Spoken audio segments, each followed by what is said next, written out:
السلام علیکم یا رسول اللہ یا حبیب اللہ صلی اللہ علیہ وسلم.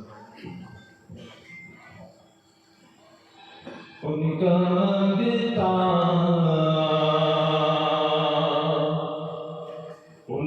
مانگتا ہوں جو منگتا نہیں ہونے دیتے. ان کا مانگتا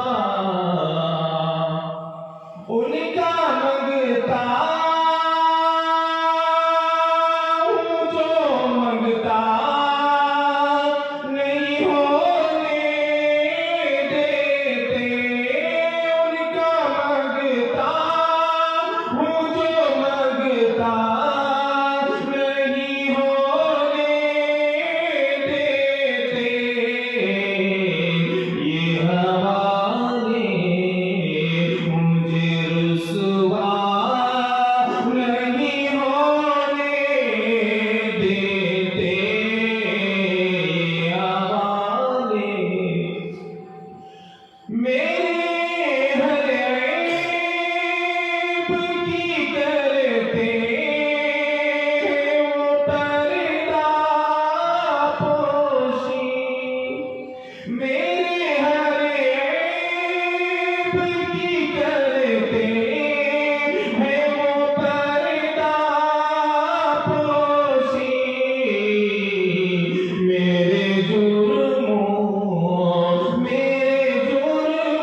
لب پہ صلی علی کے ترانے،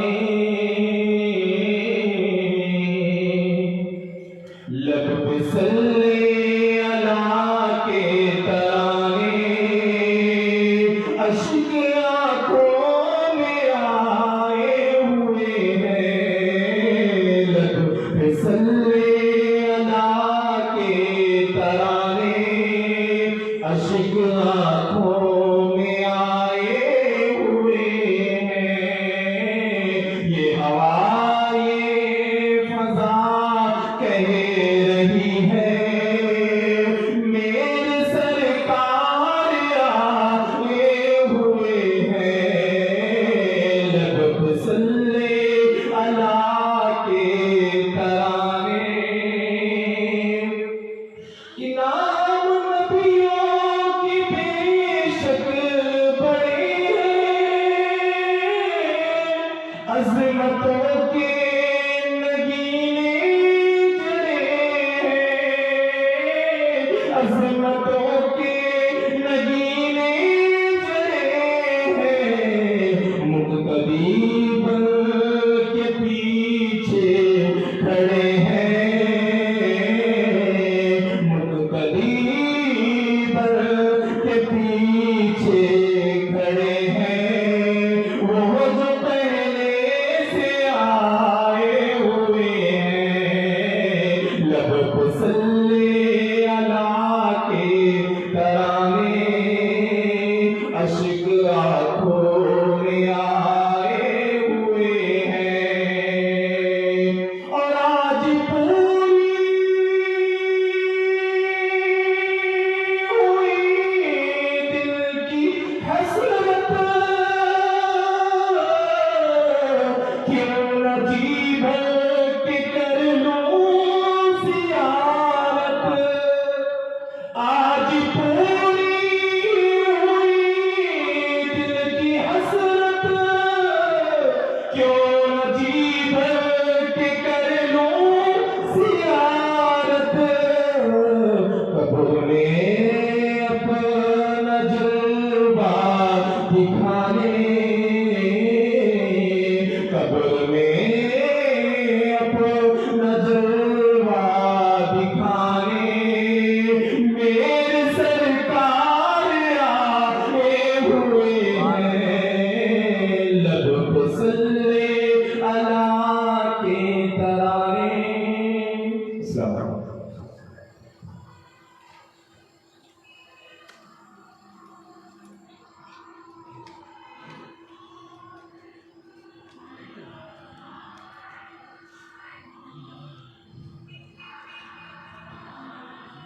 الحمد لله رب العالمين، والعاقبة للمتقين، والصلاة والسلام على سيد الأنبياء والمرسلين، وعلى آله الطيبين الطاهرين، وأصحابه المرضيين، ومن تبعهم بإحسان إلى يوم الدين،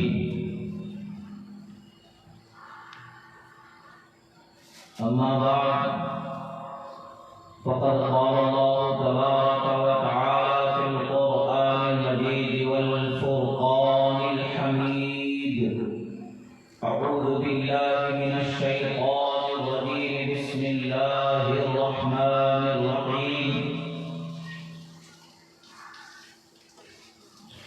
يا أيها الذين آمنوا اتقوا الله وكونوا مع الصادقين،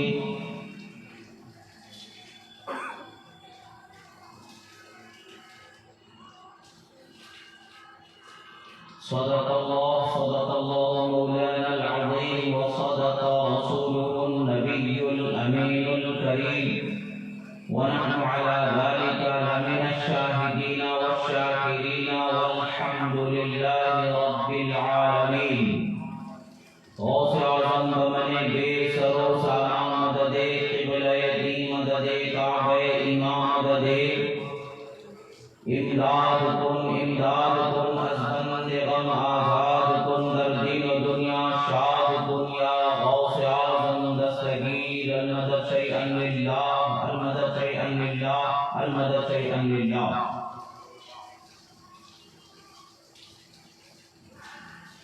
معزز سادات کرام و علماء کرام، حاضرین اسلام، السلام علیکم ورحمۃ اللہ تعالی وبرکاتہ۔ ایک مرتبہ عزت و محبت کے ساتھ درود شریف کا نذرانہ پیش کریں۔ اللہم صلی علی سیدنا نبینا مولانا محمد عدد ما فی علم اللہ، صلاۃ دائمۃ بدوام ملک اللہ وعلی آلہ واصحابہ اجمعین۔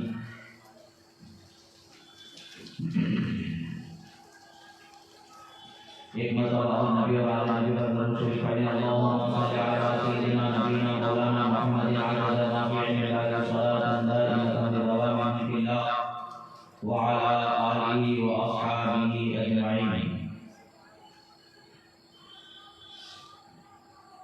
علامہ اقبال کہتے ہیں کہ محمد سے وفا تو نے تو ہم تیرے ہیں، کہ محمد سے وفا تو نے تو ہم تیرے ہیں، جہاں چیز ہے کیا لوح و قلم تیرے ہیں۔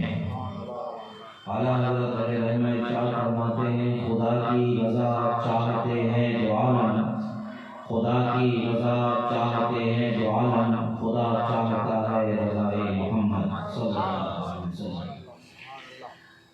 اور غوث اعظم کی بارگاہ میں خراج عقیدت پیش کرتے ہوئے عرض گزار فرماتے ہیں، واہ کیا مرتبہ اے غوث ہے بالا تیرا، واہ کیا مرتبہ اے غوث ہے بالا تیرا، اونچے اونچوں کے سروں سے قدم اعلیٰ تیرا، سر بھلا کیا کوئی جانے کہ ہے کیسا تیرا، سر بھلا کیا کوئی جانے کہ ہے کیسا تیرا، اولیاء منتے ہیں آنکھیں وہ ہے تلوا تیرا، کیا دبے جس پہ حمایت کا ہو پنجہ تیرا، کیا دبے جس پہ حمایت کا ہو پنجہ تیرا، شیر کو خطرے میں لاتا نہیں کتا تیرا، تجھ سے در در سے سگ سگ سے ہے مجھ کو نسبت، تجھ سے در در سے سگ سگ سے ہے مجھ کو نسبت، میری گردن میں بھی ہے دور کا ڈورا تیرا، اے رضا یوں نہ ملت تو نہ دیکھے تو نہ ہو،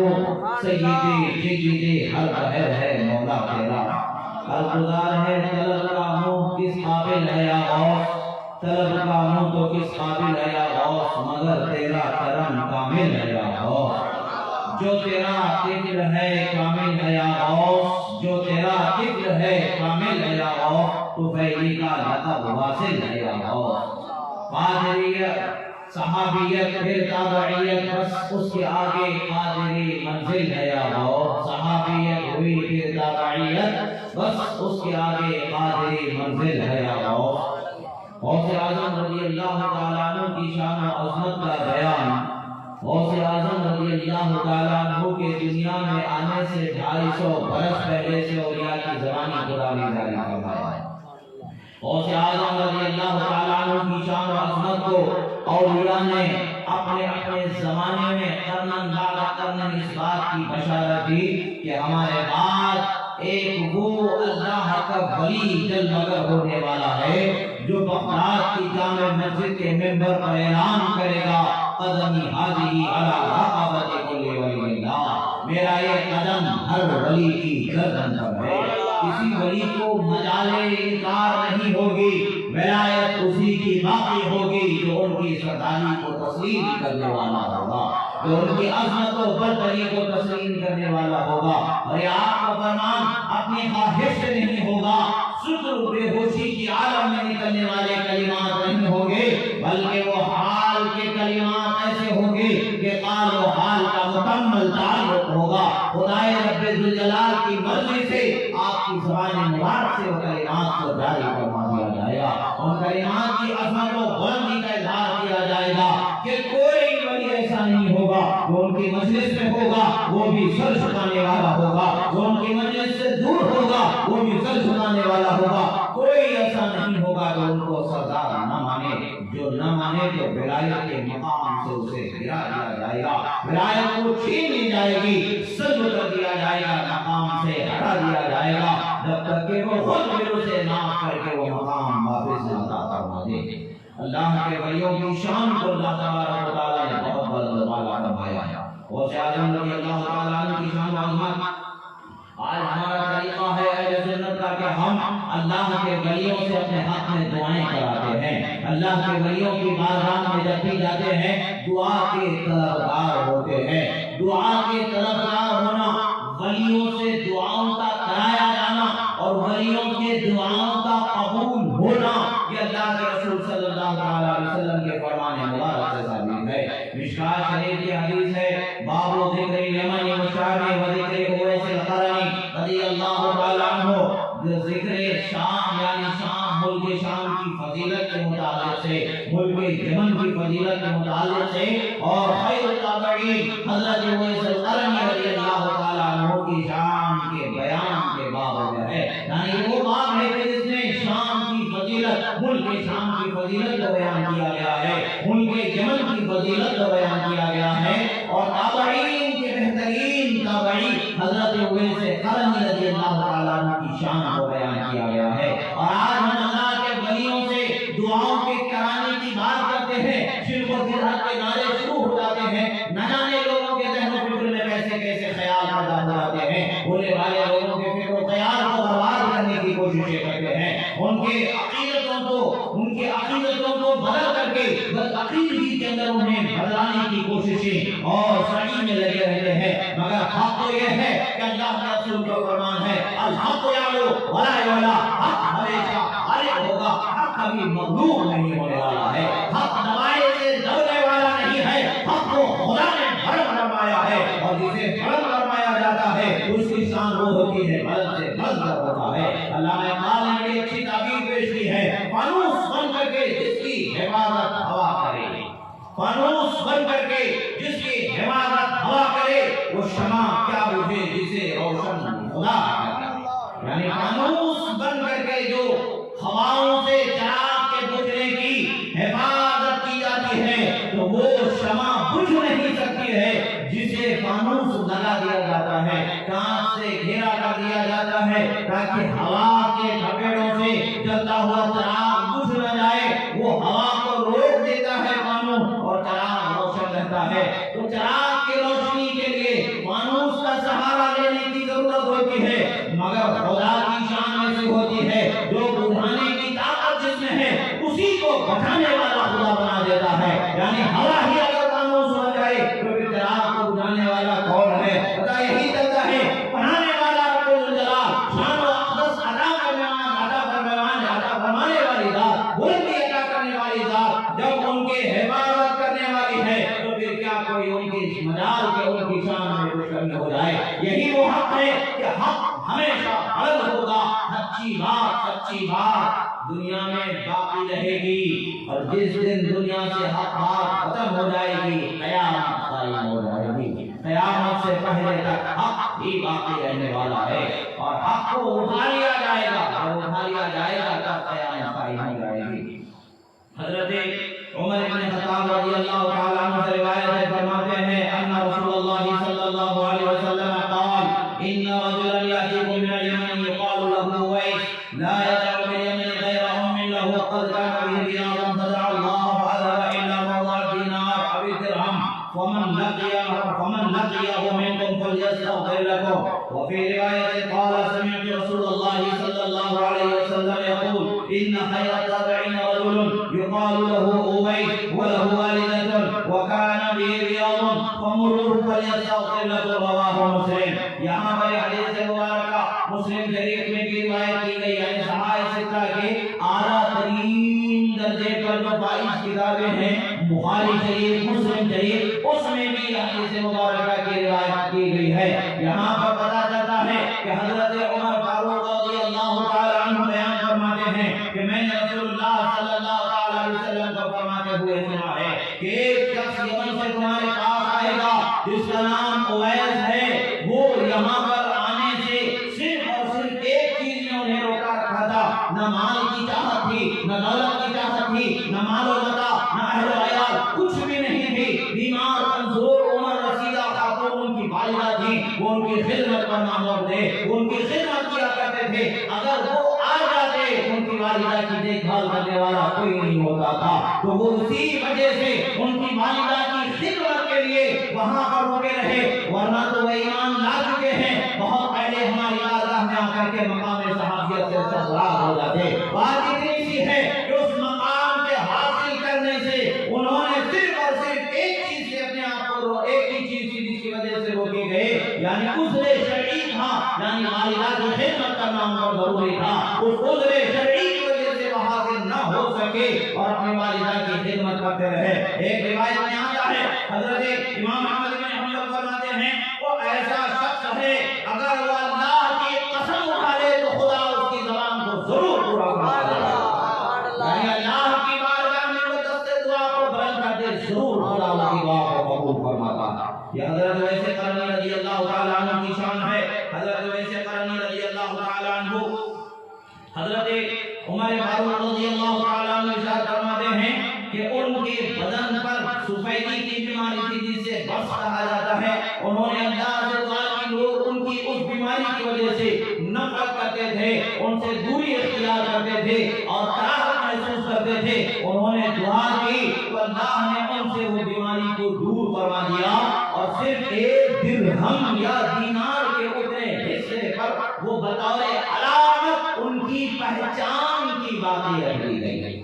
بغل کے پاس ان کی پہچان کی علامت بعض روایتوں کی تشریح کے مطابق ان کے بدن پر ایک سکے کے برابر درہم یا دینار کی چوڑائی کے برابر وہ علامت کے طور پر ان کی پہچان کے طور پر باقی رکھ دیا گیا. اسی کو اللہ کے رسول صلی اللہ علیہ وسلم فرماتے ہیں ان کو بیماری تھی، بیماری کے لیے شفا کی انہوں نے دعا کی، اللہ نے ان کی دعا کو قبول فرمایا اور ان کی بیماری کو دور فرما دیا.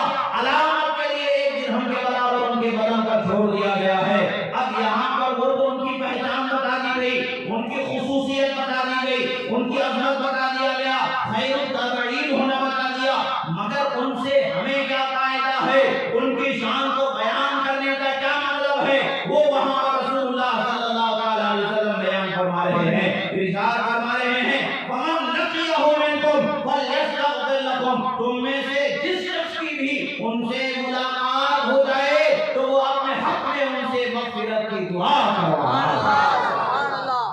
یہ بات ثابت ہے کہ صحابہ کا درجہ انبیاء کے بعد سب سے افضل والا درجہ ہے. صحابہ کا مرتبہ سب سے بلند والا ہے. کوئی صحابی کے علاوہ کوئی بھی کتنا ہی بڑے درجے کا ولی کیوں نہ ہو، کوئی کیسی ہی عظمتوں کا حامل کیوں نہ ہو، اس درجے کی عظمت کو وہ نہیں پہنچ سکتا ہے. باوجود عظمت والے ہونے کے صحابہ کو رسول اللہ صلی اللہ علیہ وسلم فرما رہے ہیں جب بھی تم ویسے قرنی سے ملاقات کر لو تو ان سے اپنی مغفرت کی دعا کروا لینا. اب یہاں پر بات کیا سمجھ میں آتی ہے؟ دعا کرانے کے لیے جس سے دعا کروائی جائے ان کا جو دعا کروا رہے ہیں ان سے بڑے درجے کا ہونا ضروری نہیں ہے. ان سے چھوٹے درجے والوں سے بھی دعا کروائی جا سکتی ہے.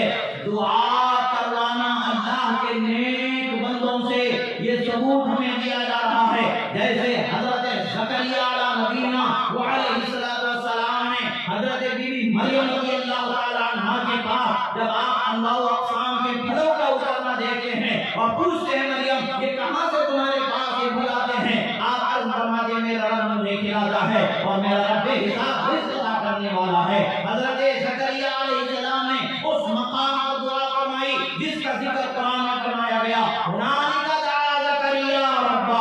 اسی مقام پر حضرت زکریا نے اپنے رب سے دعا کی پروردگار مجھے نیک بیٹا عطا فرما. تو اللہ تعالیٰ نے حضرت یحییٰ علیہ نبینا وعلیہ السلام کو انہیں عطا فرمایا. پتہ یہی چلتا ہے بڑے درجے والے ہو کر کے بھی کبھی کبھی اللہ کے نیک بندوں کے پاس یا ان سے دعا کروا لیا جانا بھی شریعت مطہرہ میں جائز ہوتا ہے. یہ تو بڑے درجے والوں کی بات ہو گئی. ہم جیسے چھوٹے درجے والوں کی کیا بات رہے گی؟ ہمارے لیے تو سہارا وہی ہوں گے انہیں کے دروازے سے ہمیں جب ان سے دعا کو کروانے کو رسول اللہ فرما رہے ہیں. اب اس کے تحت حضرت امام نووی علیہ رحمۃ و رضوان کیا فرماتے ہیں؟ امام نووی علیہ رحمۃ و رضوان شافعی مذہب مذہب سے تعلق رکھتے ہیں اور آپ امیر المومنین کی حدیث کا مقام آپ کو عطا کیا جاتا ہے، یعنی امت میں آپ کو اسلام سے یاد کیا جاتا ہے، امیر المومنین کی حدیث کے نام سے یاد کیا جاتا ہے۔ حدیث کے علم میں فن میں آپ اپنے زمانے کے یکتائے روزگار ایسے عالم ہیں کہ آپ پر اس علم کی سیادت، اس علم کی شہرت، اس علم کی برتری اللہ تبارک و تعالیٰ نے آپ کے زمانے پر مکمل فرما دی تھی۔ آپ اپنے زمانے کے بہترین حدیث عالم تھے، بہترین اصول حدیث کے جاننے والے تھے۔ آج کے جیسے نہیں کہ 2 بار پلٹ لیے، 4 بار گوگلنگ کرنے کے بعد حدیث کے صحیح ضعیف ہونے کا قول کرتے تھے، بلکہ وہ ایسے بزرگ ہیں جو رسول اللہ سے دیدار کر کے حدیث کی صحیح و سند کا، حدیث کے صحیح و ضعیف ہونے کا سند لیا کرتے تھے۔ رسول اللہ کی بارگاہ سے وہ وہاں پر اس کے مطابق سے حکم حاصل کیا کرتے تھے۔ وہ اللہ نے ان کی نگاہوں کو منور فرمایا تھا۔ اولیاء میں سے تھے، صالحین میں سے تھے، علماء میں سے تھے، فقہاء میں سے تھے، مربین مذہب امام شافعی میں آپ کا شمار ہوتا ہے، اور آپ جلیل القدر عظیم الشان محدث بھی تھے۔ آپ فرماتے ہیں اس حدیث مبارکہ کے تحت آپ ارشاد فرماتے ہیں هذه منقبة ظاهرة لأويس القرني وفيه طلب الدعاء والاستغفار من أهل الصلاح وإن كان الطالب أفضل منهم۔ فرماتے ہیں کہ سنو، اس حدیث مبارکہ میں جو خاص حضرت اویس قرنی کی شان کو رسول اللہ نے ضرور بیان فرمایا ہے، ساتھ ہی ساتھ ہم سب کے لیے یہ بھی ہمیں اجازت عطا فرمائی ہے کہ اللہ کے نیک بندوں سے دعا کرایا جانا ہمارے لیے ثابت ہوتا ہے، اور ان کی دعاؤں کو ہمارے حق میں قبول ہونا بھی ثابت ہوتا ہے۔ اگرچہ جو دعا کا طلبگار ہے، وہ جو دعا کرنے والا ہے، اس سے درجے میں اعلیٰ ہی ہوتا ہے، مگر دعا اس سے کرانا جائز ہوتا ہے۔ یہ صحابہ نے ان سے دعا کروائی ہے، جو صحابہ کا درجہ بلند ہے، ان کے حق میں دعا کرنے والوں کا درجہ ان سے زیادہ ہو گیا، ایسا نہیں ہے، مگر دعا اللہ کے نیک بندوں سے کرانا جائز ہے۔ اس کا ثبوت ہمیں دینے کے لیے معاملات وہاں اللہ کے رسول صلی اللہ علیہ وسلم کے زمانے اور آپ کے صحابہ کے افعال اور حرکات سے ہمارے لیے استناد ثبوت کے طور پر یہ حکمت رسول اللہ صلی اللہ علیہ وسلم نے فرمایا۔ اور یہاں پر اس بات کا ہمیں ثبوت ملتا ہے کہ حضرت اویس قرنی سے جب حضرت عمر فاروق رضی اللہ تعالیٰ عنہ دعا فرماتے ہیں، دعا کرواتے ہیں، حضرت مولائے کائنات خیبر علی شیر خدا رضی اللہ تعالیٰ عنہ دعا کرواتے ہیں، تو پتہ چلتا ہے کہ اللہ کے نیک بندوں سے دعا کرانے کا طریقہ، دعا کرانے کا سلیقہ، دعا کرانے کی اجازت تو خود صاحب شریعت رسول اللہ نے عطا فرمائی، اور آپ کے وفادار جانشار صحابہ نے عمل کر کے ہمیں دکھا دیا کہ اللہ کے ولیوں سے دعا کرانا کامیابی کی علامت ہے۔ اب اگر اللہ کے ولی سے دعا کرتے ہیں تو دعا کرنا یہ کام سے کیا ضرورت ہے؟ ڈائریکٹ مانگو۔ تو پھر یہاں رسول اللہ نے کیوں فرمایا اویس قرنی سے اپنے مغفرت کی دعا کراؤ؟ پتہ یہی چلتا ہے کہ تمہاری سمجھ اس پر شیطانی بسیرا ہے۔ اللہ کا شکر ہے کہ اللہ نے ہمیں ہدایت کا راستہ، اللہ کے ولیوں کا راستہ عطا فرمایا ہے، اور صحابہ و اہل بیت کا راستہ اللہ نے عطا فرمایا ہے، اسی راستے پر اللہ نے ہمیں گامزن فرمایا، اور انشاءاللہ قیامت تک کہ ہمارے نسلیں اسی راستے پر گام کرنے والے ہوں گے۔ دنیا ادھر کی ادھر ہو جائے، سورج ادھر سے ادھر نکل جائے، فرق نہیں پڑنے والا ہے۔ جو مسلم کا عقیدہ ہے وہ عقیدہ بدلنے والا نہیں ہے، عقیدہ کبھی بدلنے والا نہیں ہے۔ اگر عقیدہ بدلانے کی کوششیں کریں گے، جان دینا تو یہ ہمارے لیے سعادت کی بات ہے، شہادت پانا تو ہمارے لیے سعادت کی بات ہے، موت تو ہمیں گلے لگانا ہی ہے، مگر شان کی بات اب ہے کہ موت مٹر کے قربان ہونے کو دی جانا لگے، یعنی اللہ کی راہ میں قربان ہونے کی شان اللہ عطا فرما دے۔ یہ ایمان والوں ہی کو اللہ تعالیٰ عطا فرماتا۔ اب یہ حدیث مبارکہ ہے، اس حدیث مبارکہ کا انکار نہیں کر سکتے، انکار ہی نہیں کیا جا سکتا ہے۔ اب یہاں پر جو ہے حضرت ابن الملک علیہ رحمۃ اللہ جلیل القدر عالم دین محدث گزرے، ان کے حوالے سے حضرت اللہ علی قاری علیہ رحمۃ اللہ ایک روایت ایک قول کو نقل فرماتے ہیں، امر رسول اللہ صلی اللہ علیہ وسلم اصحابہ باستغفار اویس لهم وان كان الصحابه افضل من التابعين ليدل على ان الفاضل يستحب له ان يطلب دعاء من المفضول۔ فرماتے ہیں کہ سنو، یہاں پر ایک بات ہے، حضرت اللہ علی قاری علیہ رحمۃ اللہ کی تفصیل اکابرین یہاں پر رسول اللہ صلی اللہ علیہ وسلم نے صحابہ کرام کو حضرت ویسے قرنی سے دعا کروانے کا حکم فرمایا، جبکہ حضرت ویسے قرنی کا درجہ صحابہ کرام کے درجے سے کم درجہ ہے، ان کا درجہ کم ہے، صحابہ کا درجہ بلند والا ہے، اعلیٰ ہے، ان سے زیادہ اونچا مقام ان کا ہے، پھر بھی ان سے دعا کروانے کا حکم فرمایا۔ اس میں کیا حکمت ہے، کیا مصلحت ہے؟ فرماتے ہیں کہ مرتبے والے کو بھی جو اس سے کم مرتبے والا ہوتا ہے دعا کروانا مستحب ہوتا ہے، ثواب کا کام ہوتا ہے، جائز ہوتا ہے، یہ ان کے لیے جن کا اونچا درجہ ہے، اور ہمارے لیے کیا ہے؟ وہی تو سہارا ہے، وہی تو سب کچھ ہے، انہیں کے دروازے سے تو ہمیں سب کچھ ملنا ہے، اور اللہ کے ولیوں کے دروازے سے ہمیں سب کچھ ملنا ہے۔ کیسے ہمیں ملتا ہے؟ یہ بھی حدیث مبارکہ کی روشنی میں ہمیں ملتا ہے۔ حضرت ملا علی قاری علیہ رحمۃ و رضوان اور مشکاۃ شریف کی شرح میں القات میں اس حدیث کو تفصیل سے گفتگو فرماتے ہیں۔ مشکاۃ شریف کی حدیث کیا ہے؟ عن شريح بن عبيد قال ذكر اهل الشام عند علي بن ابي طالب رضي الله تعالى عنه وقيل العنهم يا امير المؤمنين قال لا اني سمعت رسول الله صلى الله عليه وسلم يقول الابدال يكونون بالشام وهم 40 رجلا كلما مات رجل ابدل الله مكانه رجلا يسقى بهم الغيث وينتصر بهم على الاعداء ويصرف عن اهل الشام بهم العذاب او كما قال رسول الله صلی اللہ علیہ وسلم۔ حدیث مبارکہ ہے، اللہ کے رسول صلی اللہ علیہ وسلم کا فرمان ہے، روایت کرنے والے حضرت مولا کائنات مولا المسلمین والمسلمات علی شیر خدا فاتح خیبر حیدر کرار رضی اللہ تعالیٰ عنہ ہے۔ آپ بیان فرماتے ہیں کہ کچھ لوگ آپ کی بارگاہ میں حاضر تھے، انہوں نے چاہا کہ جن لوگوں نے جیسے خالدی وغیرہ کے بہت سارے فتنے اس زمانے میں رہے، حضرت مولا کو انہوں نے بہت ساری نظائیں پہنچائیں، تو کچھ ان کے جانشین حاضر خدمت ہوئے، عرض کیے حضور کہ ہم اہل شام پر لعنت کرنا شروع کر دیں، ان پر لعنت و ملامت کرنا شروع کر دیں؟ حضرت مولا علی شیر خدا باب مدینہ العلم ارشاد فرماتے ہیں نہیں فرمایا، میں نے رسول اللہ صلی اللہ علیہ وسلم کو فرماتے ہوئے سنا کہ شام کے اندر 40 ایسے لوگ ہوں گے جن کو ابدال کہا جائے گا۔ یہ جمع ہے بدل کی، یعنی اللہ کے ولیوں کی ایک جماعت ہے جسے ابدال کہا جاتا ہے۔ 40 لوگ ہوتے ہیں، ان میں سے جب بھی ایک کا انتقال ہو جاتا ہے تو اس کے بعد والے کا درجہ اس کے پاس پہنچا دیا جاتا ہے۔ اول کا انتقال ہوا تو دوم کو اول درجے پر پہنچا دیا جاتا ہے، اور پھر ادھر سے ان کے بعد والے درجے کے ولیوں سے اس جماعت میں لے کر کے اس کی تکمیل کر دی جاتی ہے۔ بعض روایتوں میں آتا ہے کہ 7 پورے ملک شام میں رہیں گے، باقی سب پوری دنیا میں گھومتے رہیں گے۔ اب ان کا وجود تو ہے، اللہ کے ولیوں کا وجود ہے، ان کی وجہ سے ان کے درجات و مراتب کا ذکر آ گیا۔ اب یہ حدیث کی بات ہے، اپنے گھر کی بات تو ہے نہیں کہ بے بیان کرتے چلے جائیں، یہ اعلان دیا جاتا ہے اہل اللہ پر اللہ کے نیک بندوں پر الزام دے کر کے لوگوں کو بہکانے بگانے کی کوششیں کرتے ہیں۔ بھئی یہ کیا ضرورت ہے، کہاں جانا ہے، کیوں جانا ہے، کیا ضرورت ہے؟ ایسا کچھ بھی نہیں ہے، منمانی باتیں ہیں، اللہ کے ولیوں کی بات یہ ساری باتوں کو منمانی باتیں کہتے ہیں۔ جبکہ حضرت مولا علی نے حدیث مبارکہ کو روایت بتایا، اور فرمان کس کا ہے؟ رسول خدا رحمۃ للعالمین صلی اللہ علیہ وسلم کا فرمان ہے، اور فرمان میں کیا بیان ہو رہا ہے؟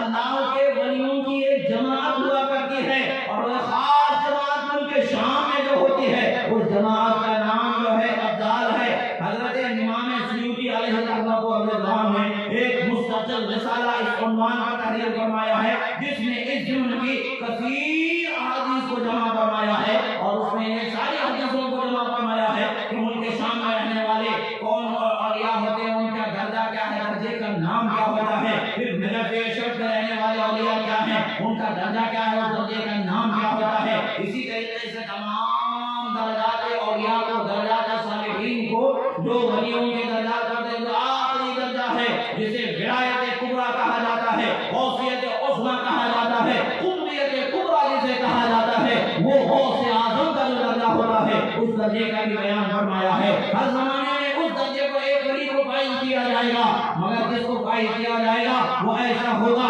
کہ منبع انوار نزول تجلیات ربانیہ ہوگا۔ سب سے اول رسول اللہ کے قلب اطہر و انوار و تجلیات کا نزول ہوگا، وہاں سے اس غوث کے قلب کو تجلی ہوگی. اس غوث کے قلب کی تجلی سے روئے زمین کے ہر ولی کے قلب کو اس کی تجلی ہوتی رہے گی. اسی کے صدقے میں ہر ولی کی ولایت کو نکھارا جائے گا, ہر ولی کی عظمت کو بلند کیا جائے گا. یہ مقام اس ولی کا ہوتا ہے. اور اس ولی کے مقام کے متعلق سے روایت میں آتا ہے حضور نے فرمایا حضرت مولا علی رضی اللہ تعالیٰ عنہ اور اس کے بعد آپ کے دونوں شہزادے ایک کے بعد ہوئے, حضرت امام حسن اور امام حسین, پھر حضرت امام زین العابدین, امام باقر, امام جعفر صادق, اور وہاں سے ہوتے ہوئے آپ کے اولاد میں حضرت امام حسن عسکری رضی اللہ تعالیٰ عنہ تک یہ درجہ ایک کے بعد دیگرے انہیں عطا ہوتا رہا, مستقل ان کو تفویض ہوتا رہا.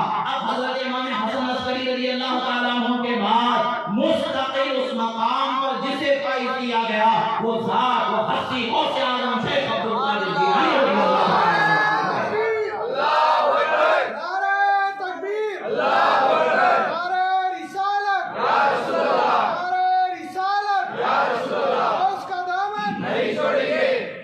وہ شان, وہ ہستی کا, وہ مقام جو عطا ہوا وہ غوث اعظم رضی اللہ تعالیٰ عنہ کا عطا ہوا. اور آپ کے بعد پھر حضرت امام مہدی رضی اللہ تعالیٰ عنہ جو قیامت کے قریب میں آپ ظاہر ہوں گے ان کو اس مقام پر فائز کیا جائے گا. یہی وجہ ہے کہ یہ حضرت امام حسن عسکری رضی اللہ تعالیٰ عنہ کا جبہ مبارک اور مسجدہ یعنی مصلی مبارک, عصا مبارک, آپ نے اپنے زمانے کے جو سب سے بہتر شخص تھے, جو تقویٰ طہارت والے تھے, علم و دیانت والے تھے, انہیں بلا کر کے کہا کہ تمہارے بعد تمہارے جیسے اعلیٰ اوصاف اور اعلیٰ صفات والے انسان کو یہ سونپ دینا جو ایماندار دیانتدار ہو. اسی طریقے سے پہنچانا یہاں تک کہ 5ویں صدی ہجری کا وقت ہوگا, ایک بغداد میں جیلان کا رہنے والا ہوگا, محی الدین اس کا لقب ہوگا, عبدالقادر جیلانی اس کا نام ہوگا, وہ حضرت امام حسن مجتبیٰ کی اولاد میں سے ہوگا. انہیں میرا سلام کہنا اور یہ مصلی اور یہ عصا انہیں سونپ دینا,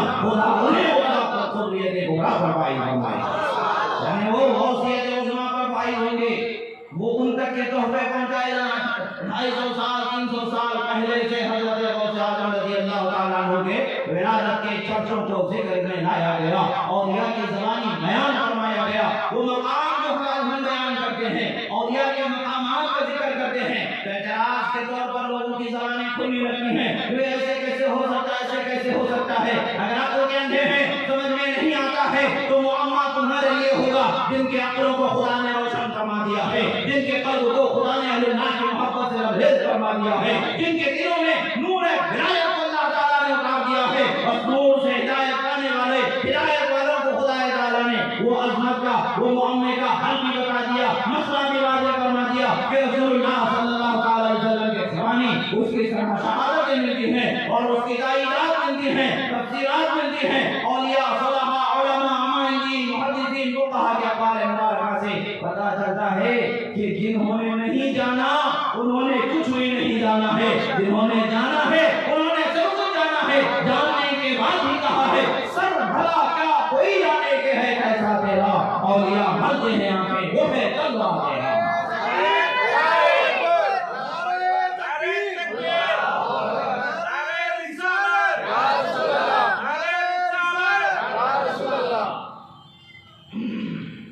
حدیث مبارکہ سے ہمیں پتہ کیا چلتا ہے, اللہ کے رسول صلی اللہ تعالیٰ علیہ وسلم بیان فرماتے ہیں کہ اللہ کے ولیوں کی ایک جماعت ہے, وہ جماعت کا ایک درجہ, ایک مقام ہے. وہ جماعت کا وجود جو پتہ چل گیا اس سے ہمیں کیا فائدہ ملتا ہے, وہ بیان یہاں پر رسول اللہ صلی اللہ علیہ وسلم فرماتے ہیں. اب ہم اللہ کے ولیوں سے کیا تصور کرتے ہیں, چھوٹی سی بات, اللہ کے ولیوں سے ہم تصور یہ کرتے ہیں کہ ان کی برکتوں سے اللہ ہماری پریشانیوں کو دور کرتا ہے. تصور ہوتا ہے کہ نہیں ہوتا ہے؟ بے شک ہوتا ہے. ان کی برکت سے اللہ ہماری پریشانی کو دور فرماتا ہے.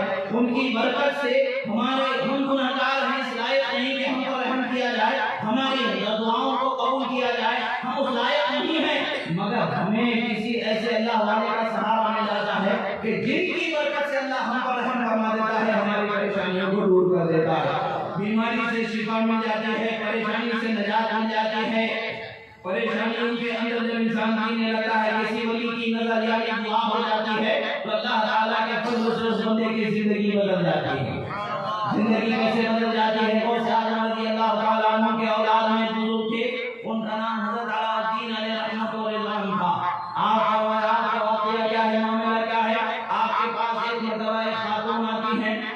کے کہتے ہیں کہ حضرت ہمارے گھر میں بہت پریشانی ہے، بہت پریشانی ہے، برکت بھی نہیں ہے، ہم پریشانیوں کی زندگی گزار رہے ہیں۔ کہتے ہیں ٹھیک ہے میں تمہیں کوئی تعویذ دے دوں گا، مگر تعویذ کے لیے تمہیں مجھے پیش کرنے کے لیے کیا نذرانہ تمہارے پاس ہے؟ وہ بڑھیا کہتے صرف ایک مرغی گھر میں پالی ہوئی ہے وہی ہے، دوسرا کچھ نہیں ہے، کھلانے کو بھی کچھ نہیں ہے۔ وہ جو بزرگ فرماتے ہیں وہ زیادہ کے خاندان سے تھے، آپ فرماتے ہیں جاؤ جا کر اسے ذبح کرنا اور اس کا سالانہ کر کے میرے پاس پیش کر دینا۔ ذبح کر دیا گیا، سالانہ کر کے پیش کر دیا گیا، آپ نے تناول فرما لیا، تعویذ لکھ کے دے دیا، لے جا کے گھر میں رکھ لینا اس کو۔ اب عقیدت کی بات ہوتی ہے، اس کا تصور یہی ہوتا ہے کہ ان کی برکت سے اللہ تعالیٰ مجھے برکت سے مالا مال فرمائے گا، اور اللہ تعالیٰ حدیث کا انا عند ظن عبدی، میرے بندہ مجھ سے جیسا گمان کرتا ہے میں اس کے ساتھ ویسا ہی معاملہ پیش کرتا ہوں۔ میرے بندہ میرے ساتھ یہ گمان کرتا ہے کہ میں ان کی برکت سے ان پر مہربانی کر دوں گا، تو یقیناً میں اس پر مہربانی کرنے والا ہوں۔ اس خاتون نے تمنا کر لی برکت کی، اور آرزو کر لی برکت کی، اور امید کر لی وہ بزرگ کی برکت، وجہ کی برکت سے اللہ مجھے برکت سے مالا مال فرمائے گا۔ برکتیں میں نے لیکن معاملہ بہت بڑھ گیا، حال یہ ہوا کہ محلہ تو محلہ پورا شہر حیران ہو گیا کہ ایسی برکتیں کیسے اس گھر میں لے لی جا رہی ہیں۔ اب لوگوں کو پریشانی ہو جا رہی ہے، تعویذ کون سا لے دیے، دیکھیں گے تعویذ کیسا ہے، وہ تعویذ کون سا لے دیے، تعویذ تو دیکھے گا، لوگ پریشان سوچنے لگے کہ بھئی کرو بھئی کیا ہے، ان سے محبت کرنے والے کو اتنی احمد ملی ہے کہ وہ راز کو جانے ہم بھی وہ راز کو کام میں لا سکتے ہیں، مگر بات کیا ہوتی ہے، خدا جسے چاہتا ہے نعمتوں سے مالا مال فرما دیتا ہے۔ ان کا وجود ہی جب برکت بنا دیا گیا ہے تو ان کے وجود سے تعلق رکھنے والی ہر چیز کو برکت والا بنا دیا گیا ہے۔ اب لوگوں نے پوچھا کہ بھئی معاملہ کیا ہے، کیا تعویذ کیسا معاملہ ہے، تعویذ ہمارے بزرگ کے ہمارے مرشدین سے مل گئی ہے، برکت مل گئی ہے، برکتیں تو مل گئی نا، وہ ہاں برکتیں بہت مل گئی تھی، ملے گی ہم بسیوں کو کھلا سکتے ہیں۔ اب تو ضرورت نہیں رہی، وہ دکھا تو اس میں ہے کیا لکھا ہے وہ تو ہم جان لیں، کیا لکھا ہے وہ تو ہم جان لیں، دکھا تو وہ ہمیں کہ اس میں ہے کیا۔ کہا بہت محنت سمجھ کے بعد انہوں نے کہا کہ تعویذ اٹھا کر کے دے دیا، لو دیکھ لو، آپ دیکھنا چاہتے ہو تو ہم کو آنکھوں کو کھلا کر دو، الٹی ہی چال چلتے ہیں دیوار گالی، آنکھوں کو بند کرتے ہیں دیدار کے لیے۔ معاملہ کیا ہوتا ہے، انہوں نے جب کھول کر کے دیکھا تو اس میں انہوں نے کچھ نہیں لکھا تھا، یہی لکھا تھا پروردگار میں نے تیرے اس بندی کے گھر کی مرغی کھائی ہے، اب تیرے ہاتھ ہے معاملہ ایسا، تو اس کے ساتھ ایسا احسان فرما۔ انہوں نے کچھ نہیں کہا، برکت کے لیے آیت نہیں لکھا، نقش نہیں لکھا، کوئی وقت نہیں بنایا، کچھ نہیں، بس یہ مولا میں نے استعمال کھا لیا ہے، اب تو سنوارنا اس کا تیرا کام ہے، تیرے حوالے اس کا معاملہ ہے۔ خدا نے ایسا سنوارا کہ ایسا سنوارا کہ اس کا اندازہ ہی نہیں دیتا۔ اللہ کے رسول صلی اللہ علیہ وسلم کے اہل بیت کے ساتھ احسان کرنے والوں کو اللہ تبارک و تعالیٰ احسان عطا فرماتا ہے۔ بعض روایتوں میں ملتا ہے کہ رسول اللہ صلی اللہ علیہ وسلم فرماتے ہیں میرے اہل بیت کے ساتھ احسان کا سلوک کرو، اگر وہ تمہارا بدلہ نہ چکا سکیں تو اتنا تو خیال رکھو کہ میں قیامت میں اس کا بدلہ تمہیں چکانے والا ہوں۔ تو رسول اللہ کے اہل بیت کے ساتھ انہوں نے اس میں سلوک کیا، انہوں نے دعا کیا تو اللہ تبارک و تعالیٰ نے دعا کو قبول فرما لیا، برکتوں سے مالا مال فرما دیا۔ معاملہ یہ ہوتا ہے کہ اللہ کے ولی کے وجود سے برکتوں کا تصور ہوتا ہے کہ نہیں ہوتا، ان کی وجود کی برکت سے اللہ ہمیں برکتوں سے مالا مال فرمائے گا، ان کے وجود کی برکتوں سے اللہ تعالیٰ ہمارے پریشانیوں کو دور فرمائے گا۔ ہر مومن یہی جانتا ہے کہ رزق دینے والی ذات اللہ ہی کی ہے، موت دینے والی ذات اللہ ہی کی ہے، جان دینے والی ذات اللہ ہی کی ہے، سب کچھ اللہ ہی کرنے والا ہے، اسی کی مرضی سے ہونا ہے، اس کی مرضی کے بغیر کچھ نہیں ہوتا۔ حضرت آدم علیہ السلام کو بغیر ماں باپ کے اللہ نے پیدا فرمایا، بے شک اللہ قادر مطلق ہے، مگر آج ایک انسان کا پیدا ہونے کے لیے کیا ضروری ہے، ایک انسان کا جوڑ جو مرد عورت ہے وہ ہونا ضروری ہے کہ نہیں ہے، اس کے بغیر کوئی انسان پیدا ہوتا ہے نہیں ہوتا ہے۔ مطلب کیا ہے کہ انسان کے پیدا ہونے کو سبب ذریعہ اللہ تعالیٰ نے اپنے بنائے ہوئے انسان ہی کو متعین فرما دیا ہے، ایسے ہی اللہ جسے چاہتا ہے سبب و ذریعہ بنا دیتا ہے اس کام کے پائے تکمیل کو پہنچنے کے لیے، اس معاملے کے پورا ہونے کے لیے اللہ کے ولیوں کو اللہ تعالیٰ نے یہ معاملہ عطا فرمایا ہے کہ ان کی برکتوں سے زمین والوں پر رحمتوں کو اتارا ہے، حدیث میں جہاں ذکر ہوتا جہاں ذکر ہوتا ہے اللہ کے ولیوں کا وہاں پر رحمتوں کا نزول ہوتا ہے. جیسے کہ بابا کرم کہتے ہیں غوث اعظم کا ذکر مان کر ہے یہاں برکتوں کا نزول ہو رہا ہے. حضرت ویسے قدیم کا ذکر کر رہے ہیں برکتوں کا نزول ہو رہا ہے. حضرات صحابہ کرام اہل بیت اعظام کا ذکر کر رہے ہیں برکتوں کا نزول ہو رہا ہے رحمتوں کا نزول ہو رہا ہے. محض ذکر کرنے پر رحمت کا نزول ہو رہا ہے تو ان سے تعلق ہو جانے پر کتنی رحمتوں کا نزول ہوگا. اور صحابہ وہ وجود جن کے ذکر سے علاقے کو برکت والا بنا دیا جاتا ہے وہ وجود کتنے برکت والا ہوگا وہ اندازہ نہیں لگایا جا سکتا. اسی کی طرف رسول اللہ صلی اللہ علیہ وسلم نے ارشاد فرمایا فرماتے ہیں کہ یسقا بہم الغیث وینتصر بہم علی الاعداء. فرماتے ہیں انہی کی برکتوں سے یعنی وہ جماعت اولیاء جس جماعت کا نام ابدال ہے انہی کی برکتوں سے آسمان سے بارشوں کو برسایا جاتا ہے. اب پتہ چلا کہ نہیں پتہ چلا ولی کی برکت سے ہمیں بارش ملتی ہے. اب اگر کوئی کہے کہ ولی سے محبت نہیں کرنا تو ہم کیا اس کی بات مانیں گے؟ ہرگز نہیں مانیں گے. کیوں نہیں مانیں گے؟ کہ رسول اللہ نے بیان فرما دیا جب ان کا کھا رہے ہیں ان کے ٹکڑوں پر پڑ رہے ہیں ان کے سجدے میں گر رہے ہیں تو پھر ہم ان کو ان کا در چھوڑ کے کہاں جائیں؟ ان کا در چھوڑ کے کہیں جا سکتے ہیں جب ان کے ٹکڑوں پر ہم جی رہے ہیں ان کے سجدے میں ہم جی رہے ہیں. اللہ کے رسول صلی اللہ علیہ وسلم فرماتے ہیں من لم یشکر الناس لم یشکر اللہ. جو لوگوں کا شکر گزار نہیں ہوتا وہ خدا کا بھی شکر گزار نہیں ہوتا ہے. اللہ فرماتا ہے هل جزاء الاحسان الا الاحسان. کیا احسان کا بدلہ احسان کے سوا کچھ اور طریقے سے بھی پورا کیا جا سکتا ہے؟ نہیں کیا جا سکتا ہے. جب ان کا احسان ہم پر ہے کہ ان کے وجود کی برکتوں سے ہمیں بارش پانی مل رہا ہے تو پھر ہمیں ان کا محبت کرنے والا ہونا کہ بے ادبی کرنے والا ہونا محبت کرنے والا ہونا. اور اگر ہم ان کے محبت کرنے والے ہو جاتے ہیں ان کی محبت کو ہم اپنے دل میں بچا لیتے ہیں.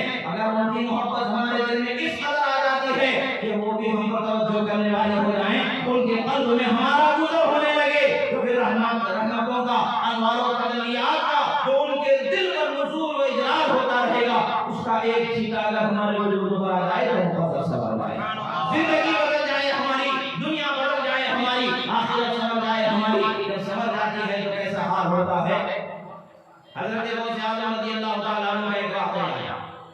بغداد شریف کی سرزمین ہے. ایک شخص کافی دور سے انہوں نے غوث اعظم کے بارے میں شہرہ سنا.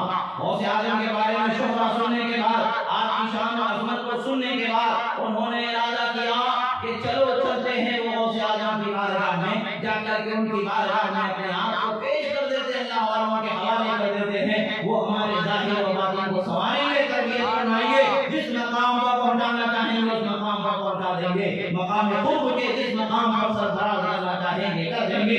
اسی طرح میں اسی جستجو میں لے کر کے نکلے اپنے گھر سے چلے ہوئے تھے. غوث اعظم رضی اللہ تعالیٰ عنہ کے دروازے پر پہنچے تو 40 اعلیٰ نسل کے مخصوص ایک ہی طریقے کے ایک ہی وضاحت کے ایسے عظیم گھوڑے تھے جو پورے عرب میں ملنا مشکل تھا.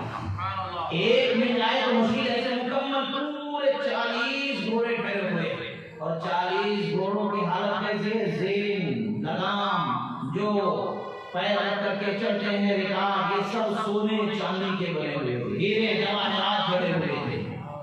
جب آپ پہنچتے ہیں دیکھتے ہیں غوث اعظم کے استقبال خانے میں جہاں گھوڑوں کو باندھا جاتا ہے وہاں کا حال یہ ہے کہ اتنے بڑے بڑے گھوڑے باندھے ہوئے ہیں کہ ایک گھوڑے کی قیمت بادشاہ کو بھی پریشان کر دے. ایسے 40 گھوڑے باندھے ہوئے ہیں اور ان کے پاس اتنی دولت ہے کہ ان کو سونے کی لگام لگائی ہوئی ہے, سونے کی زمین لگائی ہوئی ہے, چاندی ہیرے جڑے ہوئے ہیں. یہ معاملہ جب انہوں نے دیکھا تو اس دل میں سوچا کہ یہ تو کسی اللہ والے کی شان نہیں ہوتی کہ وہ سونے چاندی کی محبت اپنے دل میں رکھے.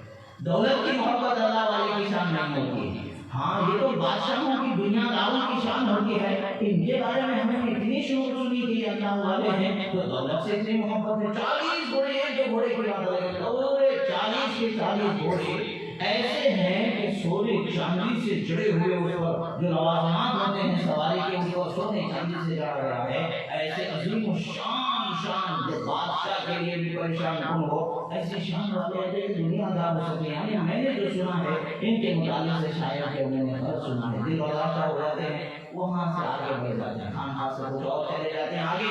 ان کا ایگزام پہچان والا تھا، ان کے پاس جا کر کے مہمان ہو جاتے ہیں. آج کے جیسے لاٹ ملنے والا بنانا تھوڑی تھا، جان پہچان والوں کے پاس ہی جا کر کے قیام کرنا ہوتا تھا، وہاں پر مہمان نوازی ہوا کرتے تھے. اب ایک ماحول ہے مہمان کی بڑی قدر کی جاتی ہے. واقعی میں مہمان جب گھر آتا ہے تو برکتوں کو ساتھ لے کر کے آتا ہے. مہمان جب گھر آتا ہے تو برکتوں کو ساتھ لے کر کے آتا ہے. ہم سمجھتے ہیں کہ مہمان کو پیارے بہت بڑا احسان کرے، نہیں، ہمارے گھر کی برکت کو اپنے ساتھ لے کر کے آتا ہے. مہمانوں کو کھلانا یہ برکتوں کا حاصل کرنے کا ذریعہ بن جاتا ہے. تو ایک رواج رہا ہے عرب کا بھی اور اسلام کا بھی طریقہ رہا ہے، تو یہ امتیاز ہے مہمان نوازی کا. اہل اسلام کو اللہ تعالیٰ نے عطا فرمایا ہے. ان کے مہمان ہو گئے، حال یہ ہوا کہ 2-4 دن میں نہیں گزرے تھے کہ بیمار ہو گئے، ایسے بیمار ہو گئے کہ حالت سمجھنا تو بہت دور کی بات ہے. اور پریشان بیمار ہونے لگے. اس علاقے میں ایک عیسائی طبیب کا ڈاکٹر تھا جو بڑا تجربے کار تھا، بڑا ماہر تھا، وہ بہت زیادہ تجربہ رکھتا تھا. وہ آیا، اس کے بعد آنے کے بعد اس نے چیک کیا، چیک کرنے کے بعد کہتا ہے کہ ان کا جو مرض ہے اس مرض کا صرف اور صرف ایک ہی علاج ہے کہ 40 گھوڑوں کے کلیجے ان کو کھلائے جائے. وہ گھوڑا کیسا ہونا، کس نسل کا ہونا، کس عمر کا ہونا، اس کے اندر طاقت و قوت کے کیسے خصوصیات ہونا، وہ سارے خصوصیات کو بیان کرتا ہے. تقریباً 40 سے زائد خصوصیات کے گھوڑے میں ہونا، وہ ساری چیزیں بیان کرنے کے بعد میں بیان کرتا ہے. تو اگر ایسے خصوصیت کا کوئی گھوڑا مل جائے تو اس گھوڑے کا کلیجہ اگر دوا کے طور پر کھلایا جائے، اس کے سوا کوئی دوسری دوا نہیں ہے، یہ کھلایا جائے تو ہو سکتا ہے کہ اسے شفا ہو جائے. تو لوگوں نے سوچا کہ میں چلو غوث اعظم کے پاس ہے وہ گھوڑے، غوث اعظم کے پاس ہے وہ گھوڑے، جا کر کے ان کے پاس گزارش کرتے ہیں کہ حضرت گھوڑا عطا فرما دیجیے، ہمارا مریض ٹھیک ہو جائے گا. وہ بہت سخی ہیں، ہو سکتا ہے کہ گھوڑا عطا فرما دیں. جاتے ہیں غوث پاک سے عرض کرتے ہیں، غوث پاک فرماتے ہیں ٹھیک ہے، ان کو گھوڑا دے دو. گھوڑے کے سونے چاندی کی تمام چیزوں کو نکال کر رکھ لیا اور گھوڑے کو ان کے حوالے کر دیا گیا. گھوڑے کو انہوں نے اس کا کلیجہ اس کو کھلا دیا. ایک دن تو ہو گیا، 40 کلیجے کھلانا ہے، ایک کھلایا. حالت میں بہتری محسوس ہو رہی ہے، سمجھنا ان کے سمجھ میں آ رہا ہے. لوگوں نے کہا کہ کہاں جائیں، کہیں ہے ہی نہیں سوائے ان کے دروازے کے. وہ گھوڑے ہے ہی نہیں وہاں، ہو بھی نہیں سکتے، کہیں ہو بھی نہیں سکتے ہیں، اس لیے کہ جو کچھ ہمیں ملا ہے وہ ولی کے دروازے ہی سے ملا. ولی کے دروازے ہی سے ہمیں ملا ہے، تو ابھی ہمارے لیے سب سے برکت کی بات ہے. یہ پھر وہاں پر دوسرے سے جاتے کہتے حضور جو کل آپ نے عطا فرمایا تھا اس سے ہمارے مریض کی قدر حالت بہتر ہو گئی، آج یہ عطا فرما دیں تو اور اس سے حالت بہتر ہو جائے. سرکار فرماتے ہیں غوث اعظم میں ٹھیک ہے، میں اور دوسرا گھوڑا دے دو. وہ گھوڑے کو سونے چاندی کی تمام چیزوں کو نکال کر لیا اور پھر سے گھوڑا عطا کر دیا گیا. پھر گھوڑا لے کر کے وہ چلے گئے. اس کے بعد پھر اس کا کلیجہ کھلا دیا. پھر حالت میں بہتری ہونے لگی. پھر آگے کے پیچھے حضرت اور ایک گھوڑا چاہیے، اور ایک گھوڑا چاہیے، اور ایک گھوڑا چاہیے، یہاں تک کہ پورے کے پورے 40 گھوڑوں کے کلیجے اسے کھلا دیے گئے دوا بنا کر کے. اب اس کے بعد اللہ نے اسے شفا عطا فرما دی. اب وہ شخص سوچنے لگے آگے اتنے قیمتی گھوڑے اتنے شوق سے اتنے پسند سے استعمال کر رکھے ہوئے نظر آ رہے تھے گھوڑے، ان گھوڑوں کو دے دیا. مگر واقعی انہوں نے مجھ پر احسان کیا. اب احسان کا بدلہ یہ ہوتا ہے کہ میں شکریہ ادا کروں. ان کے پاس جا کر کے خدمتوں میں چھپا نہیں سکتا ہوں. ہاں اتنا تو کہہ سکتا ہوں کہ حضور میں آپ کا ممنون کرم ہوں، میں آپ کا شکر گزار ہوں کہ آپ نے مجھ پر مہربانی کی، میری جان بچ گئی. یہ شکر گزاری کے لیے وہ وہاں جانا چاہتا ہے. غوث اعظم کے پاس جاتا ہے. جانے کے بعد وہ کہتا ہے کہ حضور میں آپ کا شکر گزار ہوں، آپ نے مجھ پر مہربانی فرمائی. غوث اعظم فرماتے ہیں نادان، یہ گھوڑے اسی وقت پر خریدے گئے تھے جب تم اپنے گھر سے نکلے تھے، جب تم نے تمہارے دل میں میری محبت کو بسایا اور میری طلب کے قدم کو بڑھایا تو اللہ تبارک و تعالیٰ نے تمہارے حال کو مجھ پر ظاہر فرمایا. میں نے دیکھا کہ تمہیں ایک ایسے بیماری میں مبتلا کیا جائے گا جس کا سوائے اس گھوڑے کے کلیجے کی دوا کے کوئی دوسرا علاج ہی نہیں ہوگا. اب اس کے لیے 40 گھوڑوں کی ضرورت تھی. تمہارے گھر سے نکلنے کے بعد مجھے تمہارے تو تمہاری شفا کے لیے دوا کے لیے تمہارے ہی یہ گھوڑوں کو خریدا گیا۔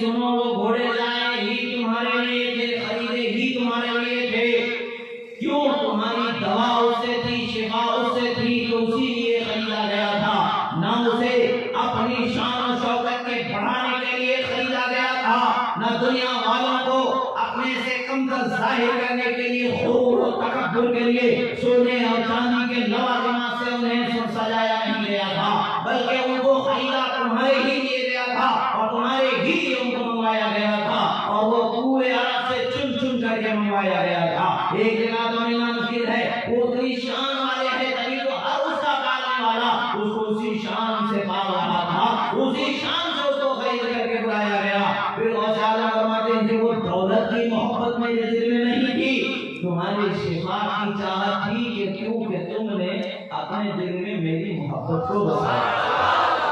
اس لیے امام غزالی کا قول ہے کہ اللہ کے ولیوں کے دل میں اپنی جگہ بناؤ۔ اللہ کے ولیوں کے دل میں اگر تم اپنی جگہ بنا لو گے تو تمہارا بیڑا پار ہو جائے گا، اس لیے کہ اللہ کے ولی کے دل وہ جگہ ہے جہاں خدا ہر مرتبہ رحمت کی نظر فرماتا ہے، تجلیات ربانیہ و رحمانیہ کا ان پر نزول ہوتا ہے، ایک چھیٹا بھی تمہارے وجود پر ہو جائے تو بیڑا پار ہو جائے۔ تو کیسے بیڑا پار ہوتا ہے؟ انہوں نے اپنے دل میں غوث اعظم کی محبت کو بسایا، غوث اعظم نے ان کو اپنے دل میں جگہ عطا فرمائی، غوث اعظم کے دل میں جب ان کی جگہ ہو گئی تو غوث اعظم سے خدا نے ان کی شفا کا انتظام فرما دیا، ان کی کامیابی کا انتظام فرما دیا۔ اب ان کو جب پتا چلا تو وہ قدموں پہ گر جاتے ہیں، تڑپتے ہیں اور توبہ کرتے ہیں، معافی چاہتے ہیں، حضور مجھ سے غلطی ہوئی، مجھے معاف فرما دیجیے۔ آپ کریم ابن کریم ہیں، سخی ابن سخی ہیں، آپ بھی مہربانی کرنے والے، آپ کے باپ بھی مہربانی کرنے والے ہیں، آپ بھی سخاوت کرنے والے، آپ کے باپ دادا بھی سخاوت کرنے والے ہیں۔ میں گنہگار انسان، میں کم رکھنے والا انسان، مجھ پر کرم فرمائے، میری اس گستاخی کو معاف فرمائے اور اپنے غلاموں میں مجھے شامل فرمائے۔ اور اعظم نے ان کو اپنے غلاموں میں شامل فرمایا۔ اب وہ جو سونے چاندی کے گھوڑے کا اس کا جو ذہن میں رہتا ہے وہ گئے کام نہیں، جب اس کے لیے نہیں خریدا گیا ہے تو سونے چاندی کا ہوا کیا؟ سوال آتا ہے ذہن میں، شیطان پیدا کرتا ہے، اس کے بارے میں نہیں سمجھے، اس کے بارے میں نہیں سمجھے۔ اللہ والوں کی شان کو سمجھنے کے لیے اللہ والوں کی محبت کو پہلے بسانا ہوتا ہے، اللہ والوں کی محبت کو پہلے بسانا ہوتا ہے۔ جب ان کی محبت کو بسا لیتے ہیں تو ہر راز کھلنے لگتا ہے، ہر راز پتہ چلنے لگتی ہے۔ اگر اعتراض کی عادت کو بنا لیں گے تو کچھ بھی نہیں ملنے والا، جو کچھ ملتا ہے محبت سے ملنے والا، جو کچھ ملتا ہے ان کی چاہت سے ملنے والا ہے۔ اور وہ کیسے ہیں؟ غوث اعظم نے وہ طبیب جو اس کا علاج کیا تھا، ڈاکٹر کو بھی پیسے دینا پڑتا ہے کہ نہیں دینا پڑتا؟ جان بتا دی کہ اس نے دوا بنا کر کے اس کو کھلایا تھا، اس کے لیے سے دوا بنا کر کے کھلایا تھا، اس کا بھی تو معاوضہ دینا ہے۔ اب اس کی حالت یہ ہے کہ ایک پیسہ بھی نہ ادا کر سکے، اس کو بھی تو دینا ہے۔ غوث اعظم نے اس عیسائی طبیب کو، عیسائی ڈاکٹر کو بلایا اور 40 گھوڑوں کے لگام، زین اور جو رکاب وغیرہ جتنے بھی سونے چاندی ہیرے جواہرات سے جڑے ہوئے تھے وہ سب کے سب اسے دینے کے لیے کہے اس کو دے دے۔ جب غوث اعظم کی سخاوت کا یہ حال اس عیسائی نے دیکھا اور اس مریض جو ان کی چاہت رکھنے والے کی خیال کرنے کی صفت کو غوث اعظم کے دیکھا تو خدا نے اس کے دل میں ایمان کی شمع کو روشن فرمایا۔ وہ شخص کہتا ہے کہ شیخ عبد القادر جیلانی، جب آپ اپنے چاہنے والوں پر اتنے مہربان ہیں تو آپ کے نانا جان اپنے امت پر کتنے مہربان ہوں گے۔ مجھے اس دین میں شامل کرا لے جس دین کے آپ علمبردار ہو کر کے، جس دین کے آپ رہبر بنا کر کے لوگوں کی طرف ہیں کہ انہیں ہدایت کے راستے پر بلاتے ہیں۔ مجھے بھی کلمہ پڑھائیں، اسلام میں مجھے داخل کروانے اور اپنے نانا کے دین میں مجھے شامل کروانے۔ وہ کلمہ پڑھتا ہے، اسلام میں داخل ہو جاتا ہے۔ تلوار کے زور پر کبھی اسلام کو نہیں پھیلایا گیا، اسلام کے پھیلایا گیا ہے، اسلام کی حقانیت سے اسلام کو پھیلایا گیا ہے۔ دن ہونے کو ماننے کے لیے تلوار کے زور کی ضرورت نہیں ہوتی ہے، دن کے لیے دلیل یہ ہے کہ سورج کا نکلنا دن ہونے کے دلیل ہے۔ اب دن کو دن ماننے کے لیے گلے پہ تلوار رکھنے کی ضرورت نہیں ہوتی